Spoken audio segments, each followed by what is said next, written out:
ఇబ్బంది ఉంది, మీకు చాలా కష్టంగా ఉంది, వాళ్ళని మీరు నియంత్రించలేకపోతున్నారు అంటే హనుమాన్ చాలీసా. ఓకే. ఆర్థిక ఇబ్బందులు ఉన్నాయి, వాటిని మీరు తట్టుకోలేకపోతున్నారు అంటే హనుమాన్ చాలీసా. ఓకే. మా అమ్మగారు చాలా బాగా చేసేవారు హనుమాన్ చాలీసా. మీ అమ్మగారు కూర్చుంటే 108 సార్లు కదలకుండా చదివేది మా అమ్మ. మేము చిన్నప్పుడు ఇంకా ఈ కాలు ఆ కాలు కదుపుతూ ఇటు నుంచి అటు నుంచి మార్చుకుంటూ కూర్చుంది.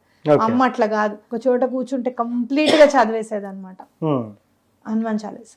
అట్లా ప్రదక్షిణాలు చేసేది. ఆ ఎసెన్స్ అంతా కూడా ఇప్పుడు మేము అనుభవిస్తున్నాం అనిపిస్తుంది నాకు. ఓకే. స్వామివారు ఉన్నారు ఖచ్చితంగా మా ఇంట్లో, నాకు ఖచ్చితంగా అనిపిస్తుంది. ఓకే. ఎటువంటి పరిస్థితుల్లోనూ మీకు పని అవుతుంది హనుమాన్ చాలీసా చదివితే. ఆ వైబ్రేషన్స్ మన ఎంబడి ఉంటాయి ఆటోమేటిక్ గా.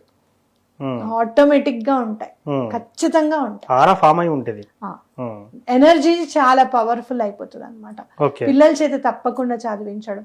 ఇప్పుడు పిల్లలు చాలా చెడు అలవాట్లు ఉన్నా, లేకపోతే మొబైల్ చూస్తున్నారని చెప్పో, లేకపోతే గట్టిగా మాట్లాడుతున్నారు, గట్టిగా అరుస్తున్నారా, ఇవన్నీ కాదు.